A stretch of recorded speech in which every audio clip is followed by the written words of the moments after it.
Ministre. En principal, Madame la députée de Saint-Laurent.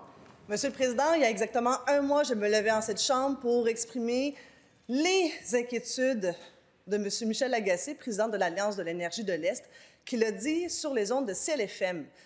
Il rapportait que l'usine Cascade à Témiscouata-sur-le-Lac avait besoin de blocs d'énergie. Et il ne comprenait pas la logique du premier ministre à vouloir dérouler le tapis rouge pour les entreprises étrangères qui n'ont toujours pas fait leurs preuves ici et mettre en attente des entreprises québécoises d'ici, comme Cascade à Témiscouata-sur-le-Lac. Pour lui, il ne comprenait pas cette logique-là. Entre-temps, on a lu dans le Journal de Montréal, Sylvain Larocque. I2Gene a reçu 307 mégawatts. C'est l'équivalent de la centrale complète de la Romaine 1, pour un projet qui peut-être verra le jour en 2030 parce que le président lui-même le dit, on n'a pas fait d'études. Honnêtement, pourquoi vous dites non aux entreprises d'ici? Ministre de l'Économie, de l'Innovation et de l'Énergie. Oui, Monsieur le Président. Alors, comme la collègue le sait, on est dans une période où la demande pour l'électricité et l'énergie va croissante. C'est notamment dû au fait qu'on est dans une période de transformation énergétique, de transition énergétique et de volonté d'électrifier un grand nombre de secteurs de l'économie. Alors, de notre côté, on fait en sorte de travailler en collaboration avec Hydro-Québec pour bien allouer les blocs d'énergie pour les prochaines années. Il y a une grande demande. On a d'ailleurs réussi à attirer puis à susciter de la part des entreprises d'ici, tout comme de la part de joueurs à l'international, une volonté de développer des projets économiques au Québec, notamment parce que notre électricité est propre et c'est un grand atout dans une phase de transition énergétique. Néanmoins, on doit faire en sorte de bien allouer les blocs énergétiques pour les prochaines années. Alors, on va s'assurer d'avoir un équilibre entre des joueurs québécois, des joueurs de l'international et également des joueurs qui sont basés en région, tout comme des joueurs qui sont basés en zone urbaine et dans la métropole. Alors, c'est important pour nous d'aller de l'avant avec le projet auquel réfère ma collègue. Première complémentaire. Je tiens à rassurer Québec solidaire. On vient de découvrir le côté vert de la CAQ. Ils ont recyclé mot pour mot la réponse qu'ils m'ont donnée le mois dernier.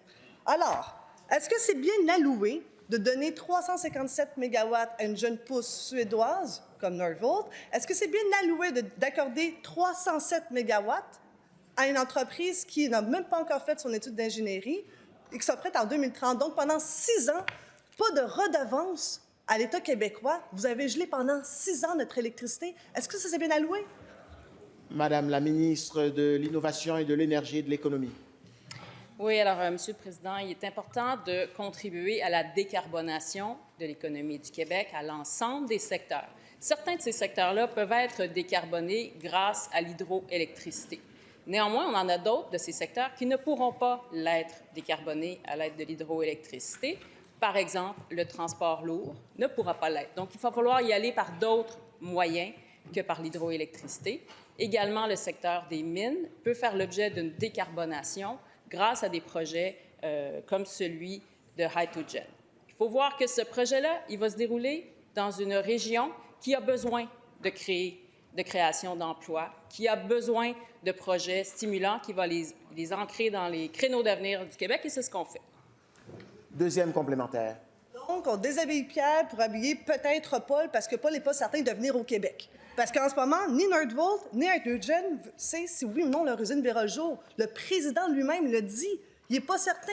Il va faire l'étude en 2026. Mais en 2024, on leur a dit oui pour 307 mégawatts. Aujourd'hui, dans le Journal de Montréal, sous la plume de David Descoteaux, il y a de l'inquiétude pour les 150 travailleurs. Ma question est simple à ce stade-ci. Comment vous avez fiché les 150 travailleurs de Cabano?